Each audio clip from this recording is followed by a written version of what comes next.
समग्र ओडिशा रे आपण जदि परिलिखित करेंगे 6 मास भितर आईन श्रृंखला संपूर्ण भाव विपर्यस्त हो पड़ी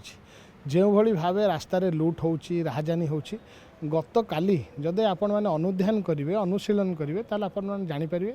गोटे अत्यंत संवेदनशील घटना सांबादिक को जो भाव अपहरण कर मर्डर करागला दिन दहाड़े मालकानगिरी अंचल में जो भाव जाजपुर सहर रे गोटे सुना गहना दुकान को जो भाव दिन द्विपहर जो भाव दुई जन मृत्युवरण कले जो भाव संबलपुर में घटना घटी गोटे अमानवीय घटना यही सब घटना उपरे नियंत्रण को आने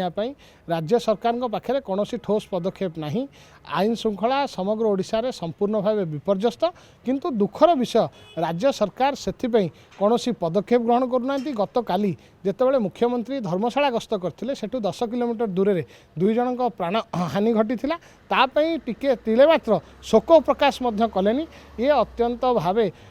ओडिशार साधारण जनता को बहुत व्यथित करछि एवं कुठारघात कर अनुध्यान करेंगे 24 वर्ष भितर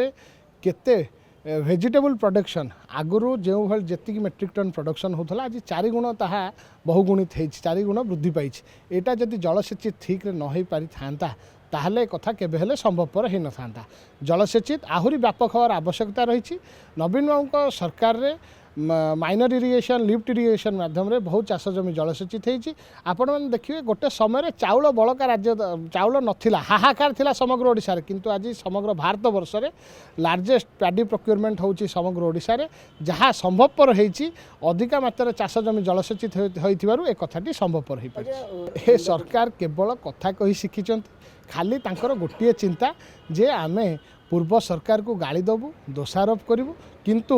ओडिशावासी जो नुआ दायित्व देइचंती सरकार को परिचालना करिवारे से दायित्व निर्वाह करिबुनी खाली भाषणबाजी खाली मिछ डिंडिम पिटिवारे निजर आत्म बढ़िया परिप्रकाश करिवारे निजको सीमित रखछि भारतीय जनता पार्टी सरकार। गत काली आमे किछि बंधु माने पूर्वतन विधायक माने एकाठी होइकी नूतन वर्ष जेहेतु 2025 मसीह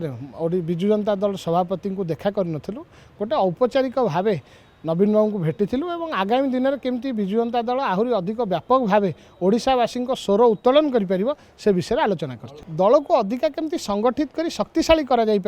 से नूतन वर्ष में आम से शपथ नहीं समस्ते जाई नवीन निवास रे बिजु जनता दल सभापति सुप्रीमो नवीन बाबू को देखा कर बिजु जनता दल जड़िए नेता सी होती नवीन पट्टनायक तांको निष्पत्ति होची शेष निष्पत्ति से नवीन बाबू जो दायित्व देवे ताकू समस्ते मिलमिशि उद्यम करेंगे से नेतृत्व को आगामी दिन में क्यों भली भाव युवक मान संगठित करी छात्र मान एकाठी करी केमिति ओडिशावासी स्वर उत्तोलन करा जाई परिबो तांको अधिकार और स्वार्थ को सुरक्षित रखा जाई परिबो से आमे समस्ते मिलमिशि नवीन बाबू नेतृत्व में काम करूँ।